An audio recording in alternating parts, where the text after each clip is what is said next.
ফরিদপুরের বোয়ালমারী পৌরসভার কামারগ্রাম এলাকায় ব্যবসায়ী দেলোয়ার হোসেন দুলু মোল্লা হত্যায় অভিযুক্তদের গ্রেপ্তার না করার হুমকি ধামকি দেওয়ার অভিযোগ করেছেন নিহতের স্বজনরা।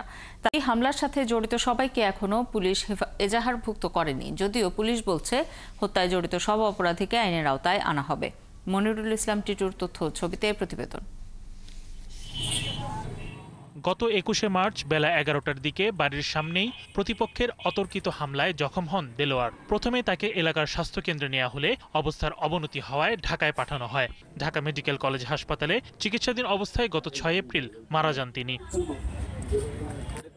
নিহতের পরিবারের অভিযোগ, প্রভাবশালী প্রতিপক্ষের লোকজন পরিকল্পিতভাবেই তাকে হত্যা করেছে। তারা দাবি করেন, হত্যাকাণ্ডের সাথে সম্পৃক্ত অন্যতম ব্যক্তিকে এজাহারভুক্ত করা হয়নি। বিষয়টি পুলিশকে জানানো হলেও তাকে এজাহারভুক্ত না করায় এখন উল্টো শঙ্কায় দিন কাটছে তাদের। সকালবেলা উঠে বলতে সবাই বাবা বলতেছে, আম্মু আমার বুকের ভিতরে কষ্ট লাগতেছে, আমি কিছুই বলতে পারতেছি না। বুঝছেন, মানে এই অনুমতিটা মনে জান নাই, শুধু সেই জানে। আমার বাড়ি মতন মানুষের নাই এটুকি, আমার সেই বিপদের রাস্তায় পড়ে গেল।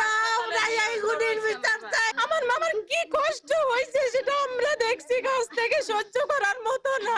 এদিকে এমন নির্মম হত্যাকাণ্ডের প্রতিবাদ, আসামিদের গ্রেফতার ও হামলার সাথে সরাসরি সম্পৃক্তদের সবাইকে এজাহারভুক্ত করার দাবিতে নিহতের বাড়ির সামনের সড়কে ঘণ্টাব্যাপী মানববন্ধন ও সড়ক অবরোধ করে দেলোয়ারের সমর্থকরা। সিদ্দিক মোল্লা, লুৎফা মোল্লা এবং তার সহযোগীরা অস্ত্র এনে আমার ভাইকে পিছন থেকে কোবাইতে থাকে। আমার ভাই সম্পূর্ণ অপ্রস্তুত অবস্থায় ছিল। কোনো পুলিশ, কোনো প্রশাসন তার বিচার নিচ্ছেন না। বলছেন যে মিল্টন খানের নাম বাদ দিতে হবে, তাহলে আমরা কেস ফাইল করব। আমরা অতি তাড়াতাড়ি দেলোয়ার হোসেন দুলু হত্যার বিচার চাই এবং এর সুষ্ঠু তদন্তের মাধ্যমে বিচার চাই।